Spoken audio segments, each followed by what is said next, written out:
Oke, Assalamualaikum warahmatullahi wabarakatuh. Ketemu lagi dengan Bu Reja. Kali ini kita akan mencoba membahas tentang lingkungan bisnis. Kita akan coba menganalisis, kita akan mencoba menggali lebih dalam lagi apa itu lingkungan analisis. Namun sebelumnya, Bu Reja ingin tahu gimana kabarnya pagi ini. Semoga tetap semangat, tetap sehat, dan selalu bahagia. Baiklah, sebelum kita mulai, mari kita berdoa dulu. Bagi yang muslim membaca basmalah, bagi yang non-muslim berdoa menurut agama dan kepercayaan masing-masing. Oke, baiklah, kali ini kita akan membahas tentang kompetensi dasar, yakni menganalisis lingkungan bisnis dan melakukan analisis lingkungan bisnis. Baiklah, kita mulai saja.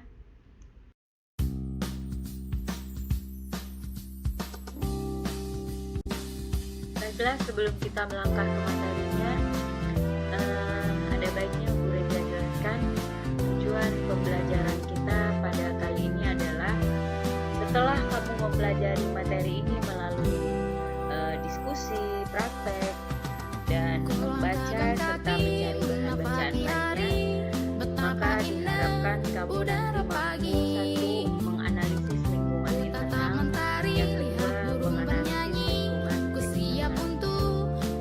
Baiklah, kita lihat slide berikutnya.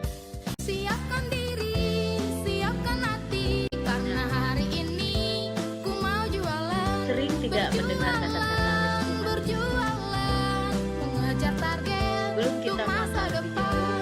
Jalan berdepan, jalan berdepan, ku jago jualan, terjamin masa depan. Ayo, siapa yang bisa jawab? Nah, di sini Walau lingkungan penolakan bisnis itu kan ku adalah temui, segala sesuatu tak yang membuatku mempengaruhi menangisi aktivitas diri. bisnis dalam suatu Semua organisasi tantangan atau yang dihadapi membentukku tambah percaya diri. artinya Siapkan diri, segala aktivitas siapkan hati, yang karena mempengaruhi hari aktivitas ini bisnis ku mau jualan, dalam suatu berjualan, berjualan, mengejar target untuk masa depan. Nanti akan ada Jalan namanya terdepan, jalan internal terdepan, dan lingkungan jago internal. jualan terjamin Akan masa kita depan. bahas lebih lanjut. Jalan Sekarang terdepan, kita lihat dulu jalan terdepan, jago macam-macam daripada jualan lingkungan. terjamin masa depan.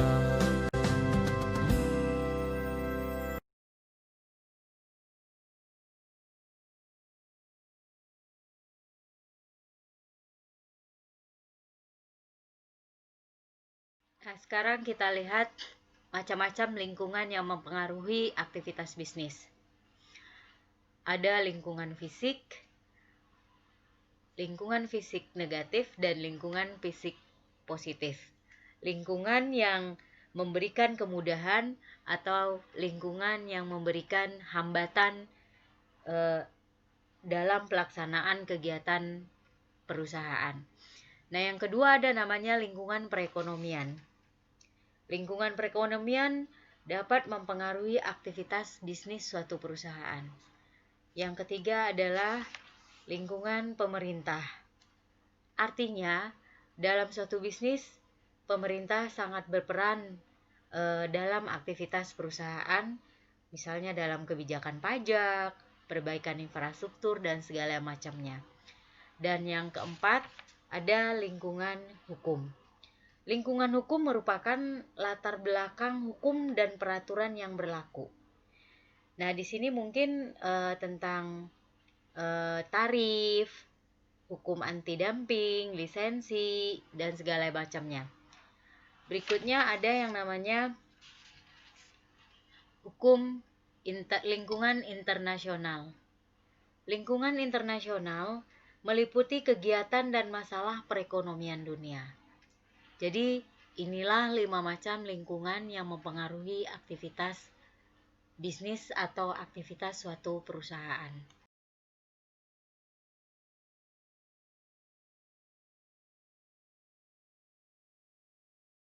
Nah, sekarang kita lihat dulu lingkungan fisik.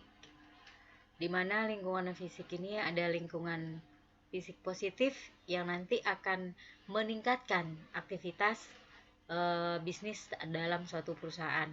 Yang kedua ada lingkungan negatif. Nah, lingkungan negatif ini sifatnya menghambat. Untuk lebih jelasnya kita lihat slide berikutnya.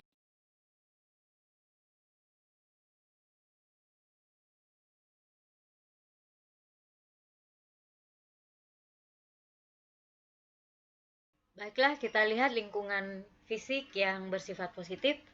Itu ada di sini infrastruktur.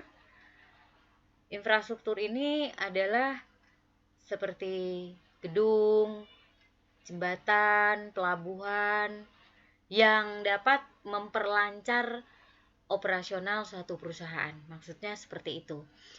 Terus ada yang keduanya adalah sistem transportasi. Ini sangat penting. Mengapa? Karena tanpa adanya sistem transportasi, maka operasi bisnis bisa berjalan tidak lancar. Yang ketiga ada kelistrikan. Kenapa sih kelistrikan dibilang memberi pengaruh positif terhadap aktivitas bisnis? Karena seperti yang kita lihat di kantor-kantor, di perusahaan-perusahaan itu di dalamnya ada AC. Nah, untuk karyawan yang supaya nyaman bekerja, biar semangat bekerja, AC sangat diperlukan untuk kenyamanan dalam bekerja. Terus ada lagi, misalnya kalau untuk perusahaan frozen, itu listrik sangat diperlukan. Artinya di sini kelistrikan dapat menunjang operasi atau memperlancar operasi bisnis dari suatu perusahaan. Yang berikutnya ada sistem komunikasi. Kemajuan alat komunikasi seperti adanya telepon yang saat ini bisa kamu lihat, faksimiles dan internet itu memudahkan perusahaan untuk berkomunikasi baik dengan rekan bisnis maupun dengan calon customer ataupun customer mereka sendiri.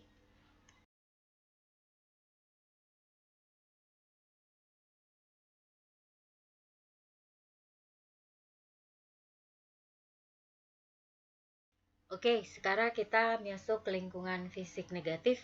Di sini kita akan bahas faktor yang memperburuk lingkungan fisik itu sendiri. Yang pertama ada namanya meningkatnya jumlah penduduk. Kok bisa memperburuk lingkungan fisik? Karena dengan meningkatnya jumlah penduduk, maka pemukiman padat. Kurangnya tempat pembuangan sampah karena padatnya pemukiman. Yang berikutnya, karena padatnya penduduk, bertambahnya penduduk, transportasi menjadi padat, sehingga menimbulkan kemacetan lalu lintas. Nah, itu dia. Yang berikutnya, perkembangan teknologi baru. Perkembangan teknologi baru ini di samping membawa dampak positif, dia juga membawa dampak negatif terhadap lingkungan fisik. Dengan adanya perkembangan teknologi yang demikian cepat dan selalu terbaharui, orang akan cepat membuang barang-barang yang sifatnya tidak update lagi, dan itu akan menyebabkan banyaknya sampah, sehingga polusi sampah di berbagai kota besar semakin meningkat. Yang ketiga adalah kemakmuran ekonomi.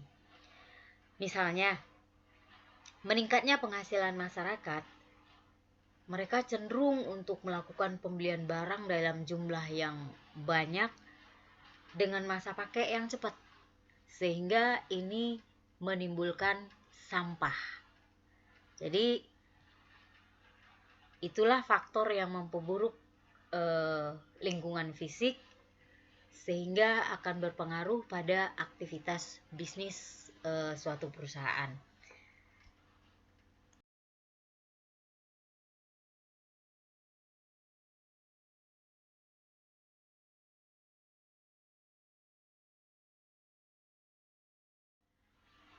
Lingkungan ekonomi dapat mempengaruhi aktivitas bisnis suatu perusahaan.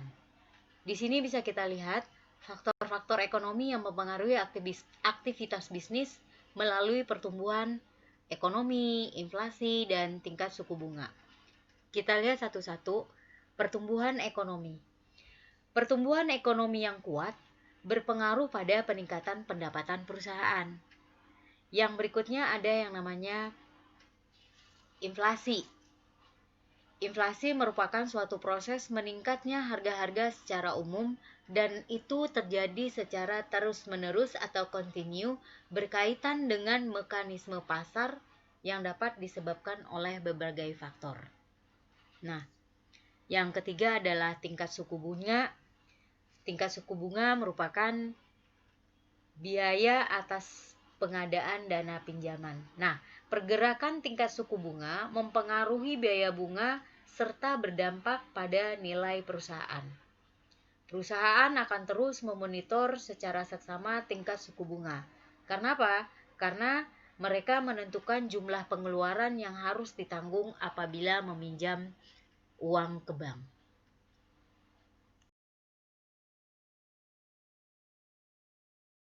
Oke, tanpa terasa sampailah kita pada penghujung kelas kita. Sampai di sini dulu aktivitas kita. Tapi namun sebelumnya ada beberapa hal yang harus kamu kerjakan. Yang pertama, coba kamu identifikasikan berbagai aktivitas bisnis di tempat tinggalmu. Apa saja di sana ada aktivitas bisnisnya. Terus yang berikutnya, catat beberapa banyak usaha yang ada di sekitar tempat tinggalmu. Kemudian kamu harus cari dan bacalah artikel tentang inflasi di berbagai sumber. Catat apa saja faktor-faktor yang menyebabkan inflasi dan macam-macam inflasi. Kemudian analisislah pengaruh inflasi tersebut terhadap aktivitas ekonomi. Jadi kamu cari artikel, nanti dalam suatu artikel itu kamu baca, kamu pahami, kemudian kamu tulis ke dalam kertas semua tugas ini, kamu foto, baru kamu kirim ke Google Classroom yang sudah dikirim kodenya ke kalian masing-masing. Tugas paling lambat saya terima nanti jam 9 malam. Sekian dan terima kasih.